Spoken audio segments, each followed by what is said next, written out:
I want you to imagine just for a second that you are standing outside in the dead of an Arctic winter. Oh, wow. Yeah, that's a harsh picture right off the bat. Right. The wind is howling, it's pitch black, and the temperature has plummeted to a bone-chilling negative 50 degrees Fahrenheit. Which is just unimaginably cold for most people. Exactly. Now, in the middle of that completely frozen wasteland, your job is to keep highly pressurized, highly volatile gas flowing smoothly through a massive metal pipeline. Right.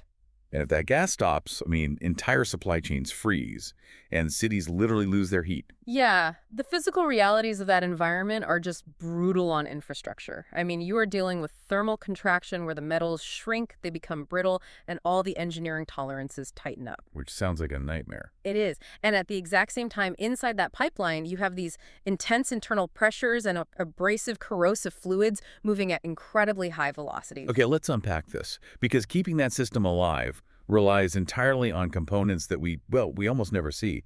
Right, the hidden infrastructure. Exactly. So today on our deep dive, we are opening up the official data sheet for a product called Jet-Lube's EZY-TURN #3 Arctic Gate and Plug Valve Sealant. A very long name for a very specialized product. Yeah, it really is. And I know a technical spec sheet for a gray and black valve paste might sound like an esoteric piece of industrial literature. Sure.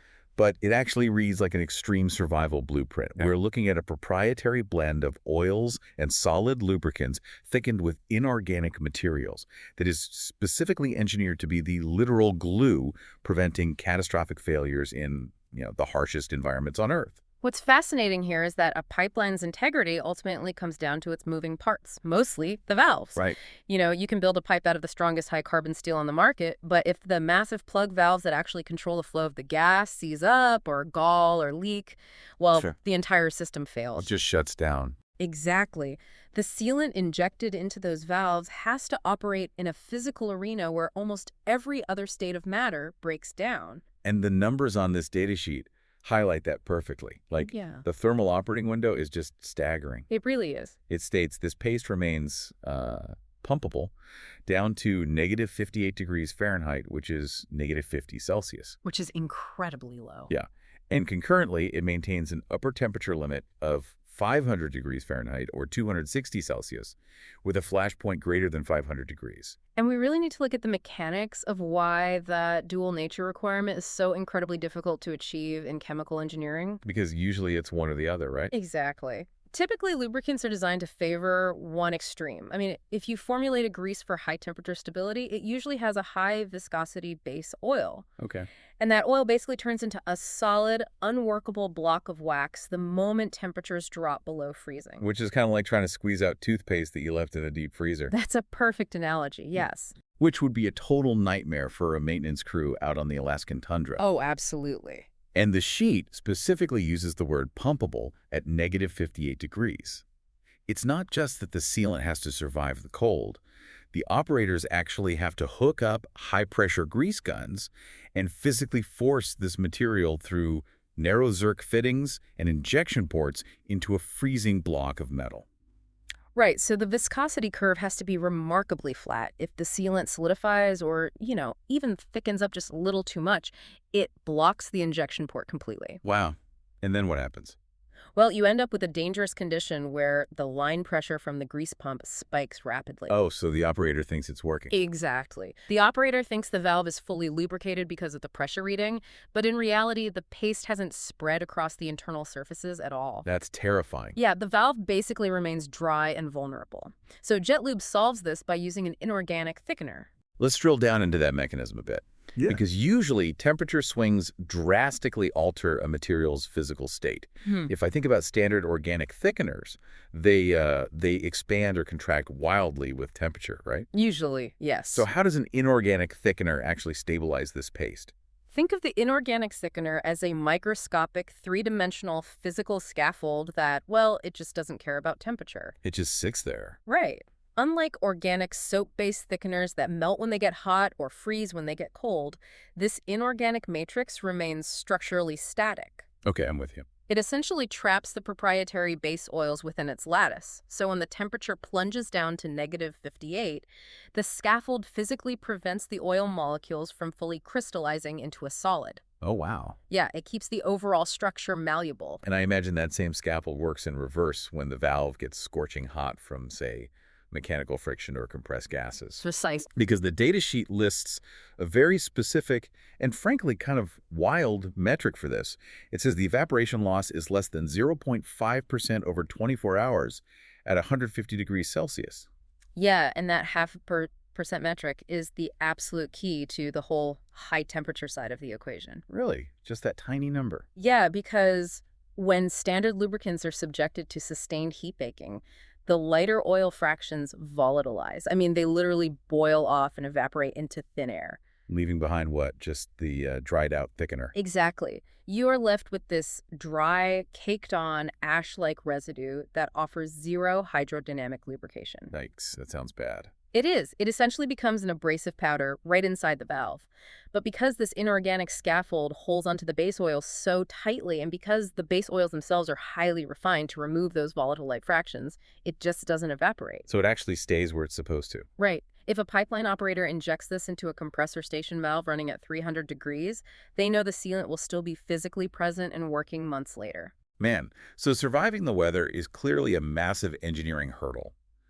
But the datasheet sort of shifts focus because once this sealant is actually inside the valve body, the ambient temperature is almost the least of its worries. Oh, absolutely. It steps into what looked like a severe mechanical and chemical crossfire. Yeah, the interior of a massive plug valve on a high pressure line is an incredibly violent environment. I mean, the surface area of the metal plug turning inside that valve body is enormous. Right, and the source notes this paste is formulated to lower torque and specifically protect internal plug surfaces from scoring and galling. Yes. Now, anyone working with heavy machinery knows galling is the absolute enemy. It's essentially cold welding, right? Where the friction causes the microscopic asperities like the tiny peaks and valleys on the metal surfaces to fuse together and then tear apart as the valve moves. That is exactly what happens. But in the high-pressure gas system, how much torque are we really talking about? We're talking about tens of thousands of foot-pounds of torque for these large pipeline valves. Tens of thousands, good Lord. Yeah. When you have, say, 1,000 size of gas pushing against one side of a closed steel plug, the physical force wedging that plug against the downstream side of the valve body is immense. So it's basically crushing itself. Exactly. If the boundary lubrication layer fails for even a second, that metal-on-metal contact creates instant galling.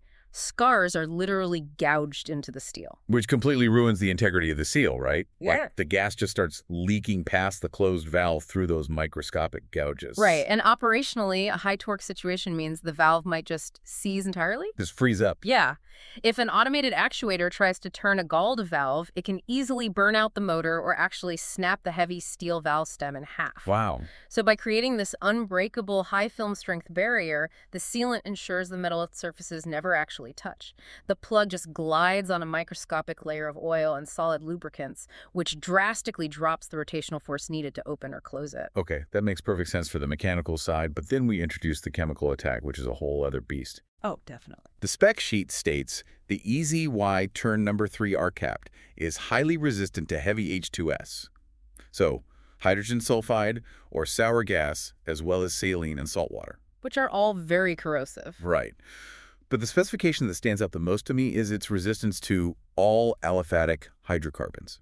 It lists natural gas, butane, propane, LPG, and fuel oil. Yes, that's a big one. Now, in chemistry, aliphatic hydrocarbons are legendary natural solvents. The rule is like dissolves like. So how on earth do you put a hydrocarbon-based grease inside a pipeline flowing with hydrocarbon solvents and not have it just instantly wash away? That is the ultimate paradox of valve lubrication in the oil and gas industry. Really? Yeah. Standard petroleum-based greases are highly soluble in light hydrocarbons. If you expose a basic run-of-the-mill grease to liquid propane or pressurized natural gas, the gas acts just like a parts washer fluid. So it just melts it away? It dissolves the grease, dilutes it, and carries it right down the pipeline. Stripping the valve completely bare. Within minutes in some high-flow scenarios, yes. The proprietary oil base used in this Jet-Lube formulation represents a massive leap in polymer chemistry. How so? Well, while the datasheet keeps the exact formula proprietary, obviously achieving this means engineering a synthetic oil molecule that is sterically hindered. Sterically hindered. What does that mean for the listener?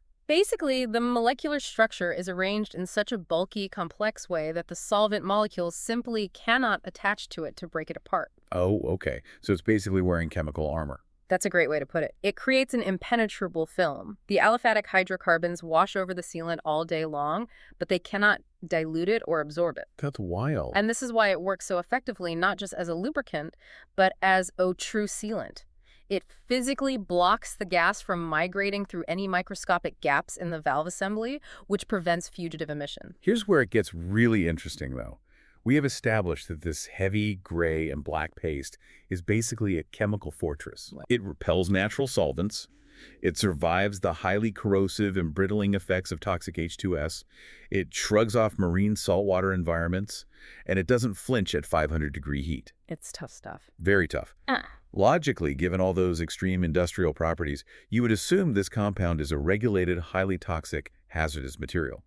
But the datasheet reveals a massive green paradox. Yeah, the environmental profile is completely counterintuitive to its performance metrics. The source states explicitly, non-toxic, non-hazardous, and biodegradable.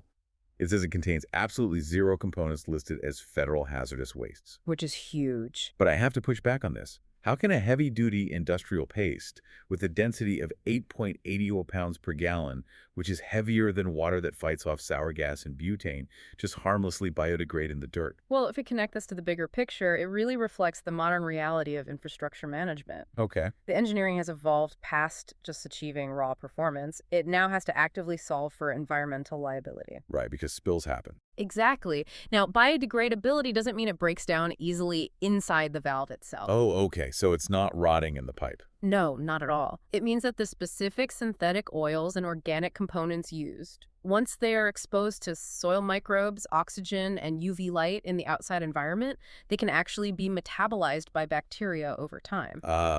So inside the dark, anaerobic, high-pressure environment of the pipeline, it's basically invincible. But once it hits the open air and soil, nature can actually process it. Precisely. And we really have to look at where these valves are located. We are talking about offshore rigs, coastal marine terminals handling salt water, and pipelines cutting right across fresh aquifers and the Alaskan tundra. Super sensitive ecosystem. Exactly. And during routine maintenance, operators have to constantly purge old sealant out of the valves to inject fresh material. And if that old sealant was laced with toxic heavy metals or bioaccumulative chemicals, every single routine maintenance purge would be a reportable hazardous waste event. It would be an absolute nightmare. It would require specialized hazmat containment just to lubricate a standard valve. Which costs time and money. Tons of it. Wow. So by engineering a product that is entirely non-hazardous, energy companies gain a massive operational advantage. They don't have to deal with the red tape. Right. They reduce their environmental footprint. They eliminate exorbitant hazardous waste disposal costs, and they protect the workers who are out there handling these compounds daily. They've basically managed to decouple extreme chemical resistance from environmental toxicity. It's just an incredible balancing act. But, as we know, every highly engineered solution usually has a very specific vulnerability. Oh, definitely. There's always a catch. Right. And understanding what destroys a material is just as vital for an engineer as knowing what makes it work. Which brings us to the strict warning label explicitly highlighted on the spec sheet. Right. It reads, in no uncertain terms, not for use with oxygen or strong oxidizers. It is very clear about that. Now, we just spent the last 10 minutes detailing how this stuff is an impenetrable shield against highly reactive sour gas, solvents, and boiling temperatures. Why is pure oxygen the one thing that turns this super sealant into a liability? This raises an important question about the basic physics of combustion. Okay. We've talked about how this sealant resists being dissolved by hydrocarbons, but we can't forget its fundamental composition. It is synthesized from oils and organic solid lubricants. So it's basically made of hydrocarbons. Exactly. It is inherently a rich fuel source. And pure pressurized oxygen is the ultimate oxidizer. Right. When you introduce a concentrated hydrocarbon fuel source to a high-pressure oxygen line, you completely bypass the need for a traditional spark. Wait, really? No spark needed? No spark. The environment becomes hyperreactive. Inside a pipeline, valves experience what's known as adiabatic compression. Okay, what is that? So if a valve is opened or closed too quickly, the gas is rapidly compressed against the seal, causing an instantaneous massive spike in temperature. Oh, like the way a piston in a diesel engine ignites fuel just from sheer compression. That is the exact mechanism, yes. If you use a hydrocarbon-based sealant like EZY-TURN in an oxygen line, that localized heat spike from the compression will cause the sealant to auto-ignite. Just burst into flames on its own. Worse, it results in a violent, catastrophic explosion right inside the piping. Wow. Yeah.